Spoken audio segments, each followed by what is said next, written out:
This is what happens when you disrespect Shaq.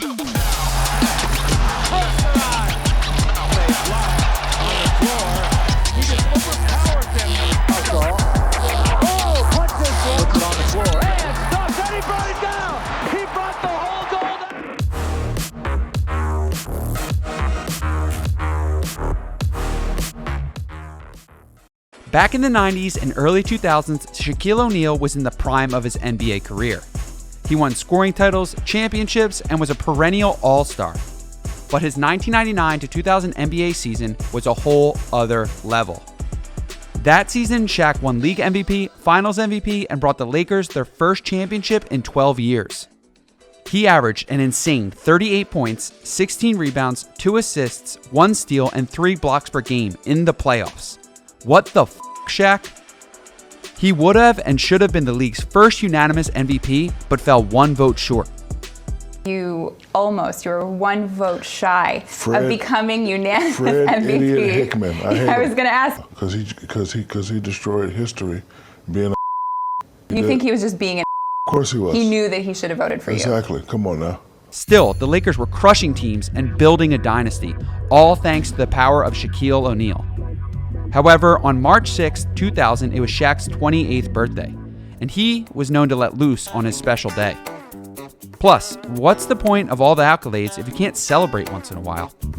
There was just one problem. This year, the Lakers had a home game at the Staples Center. But the good news was that they played the Los Angeles Clippers. The Clippers may have shared a city with the Lakers, but they were otherwise their opposites. Los Angeles County. Odom for three against Kobe. Down the middle, Hunter all the way in. Put it up and it's blocked by Kobe. They had no fans. They were the worst team in the league that year, and they hadn't won a playoff series since 1975, when the team was located in New York and was named the Buffalo Braves. Besides that, the Lakers had this new kid, Kobe Bryant. The 21-year-old phenom was putting up 22.5 points per night and was the type of guy to go hard every single minute of every single game. So Shaq decided to take the night off. He could let Kobe, Ron Harper, and Glenn Rice pick up the slack. So in the afternoon before the game, Shaq spent his entire day running errands and planning for his birthday bash. He broke all of his pregame rituals. Usually I go home, eat lunch, take a nap, and get ready for the game. I'm taking the night off. I got to get ready for the party. I broke all my rituals. My ritual consisted of, after shoot around, go home, eat 2 turkey club sandwiches with extra mayo and a Diet Coke. Take a nap, go play, go dominate. It was crucial that Shaq got the birthday essentials in place.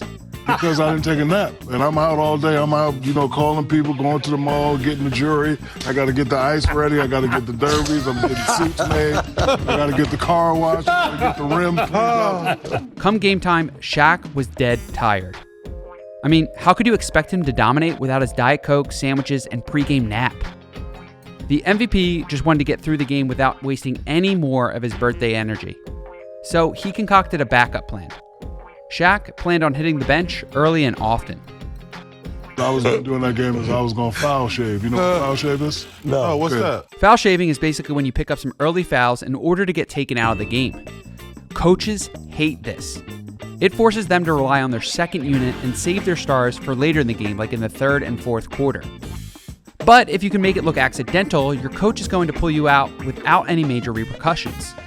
So Shaq got to work. On the very first play of the game, he lazily fouled former #1 pick and noted bust, Michael Olowokandi. Down the middle, Olowokandi flipped it over Shaq, and maybe Shaq fouled him. Let's see. From there, things only got worse. Like the world's biggest anchor, his lack of effort dragged the entire Lakers team down around him. And if you're the Laker coaching staff, you're not happy about everybody just standing around spectating. 4-1. Plus, Lamar Odom and Maurice Taylor were balling, especially since Shaq's defense was non-existent. And Shaq's 4 first offensive touches were a miss, turnover, travel, and offensive foul. Shaq was completely out of the game. He didn't score a field goal until 6 minutes were left in the quarter. But the Clippers completely flipped the script. They started beating the nearly unbeatable Lakers in front of their own fans. They secured a 5-point lead in the first quarter, and their confidence was growing fast. But then an NBA legend changed the course of the game without even stepping a foot onto the court. No, Michael Jordan didn't appear from the rafters to give Shaq a speech straight out of Remember the Titans about how winning comes from the heart or something equally mushy. Instead, a Laker great who Shaq idolized pissed him off. See, Kareem Abdul-Jabbar was at the game, one of the greatest players and the leading all-time scorer in the history of the NBA. A man Shaq looked up to as a young big in the league. Kareem is his legend. I, tried to be as good as him. I wanted to be up in the Raptors like him. And we now have a good relationship, and, we're talking now. But he wasn't there as a fan. He was there as an assistant coach for the Clippers. Kareem had just joined the Clippers staff in February, and a big part of his hiring was to help improve the Clippers' front court. Every time down the floor, Kareem was helping the Clipper big men. He was telling them how to stop Shaq. You and Shaq, in your prime, if you faced off, would you handle him? Who'd win that? I don't know. He didn't have much of a shot away from the basket. 4 feet from the basket, he was approaching being ordinary. I would have made him run the court. I would have shot a lot of hook shots on him that he would not have been able to block. Well, slow down, Shaq, because no one actually stopped him. So I look over to the bench and I see one of my idols telling Keith Klaus how to stop me. Now I'm pissed. That was when the Big Diesel decided he had had enough. Enough of the subpar Clippers beating his glorious Lakers. Enough of the most dominant big man of all time being stopped by the likes of Keith freaking Klaus and Michael Olawokandi. And finally, enough of his idol refusing to even look at him while helping his opponents. I was talking to the guys, I'm like, oh, don't let him do this. You got to play him like this. You can't play him. So I'm like, oh, okay, you going to teach him how to stop me. Watch this. So, every time I did a move, I'd look at him, and he'd just go. He never looked at me. Shaq went insane. He embodied beast mode. He made the Clippers' big men look like that one scene in Billy Madison where a 30-year-old Adam Sandler wailed on a bunch of kids in dodgeball. The Clippers tried everything. A full-court zone, double teams, triple teams, different defenders, and looks at the big man, even hack-a-Shaq. But none of it made any difference. Shaq was unstoppable. He ended the game with 61 points on 24 of 35 shooting from the field and 13 of 22 from the free throw line. Adding on to that, he pulled down 23 rebounds, obliterating the Clippers on the glass. The Lakers outscored the Clippers every single quarter after the first. If the game had ended a little closer, Shaq could have easily scored 70.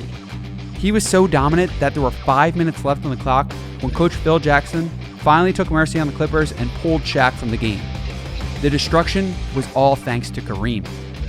Without Kareem to light a fire under Shaq, it would likely have gone down as a very mediocre game, followed by a very great birthday party for the Lakers superstar. But Shaq got best of both worlds. He had one of the greatest games of his career and threw one of the greatest birthday parties of all time. It was at an aquarium, and I pulled up in that white convertible Rolls Royce on him. What was the music playing? What music playing? Bow down. Now, if only we had some footage of the birthday party. If you enjoyed these longer videos, hit the subscribe button and tick the notification bell. I have a ton of awesome content coming out, and I always tailor my videos for the Henry Hoops audience. So if you don't want to miss out, hit the subscribe button. Peace.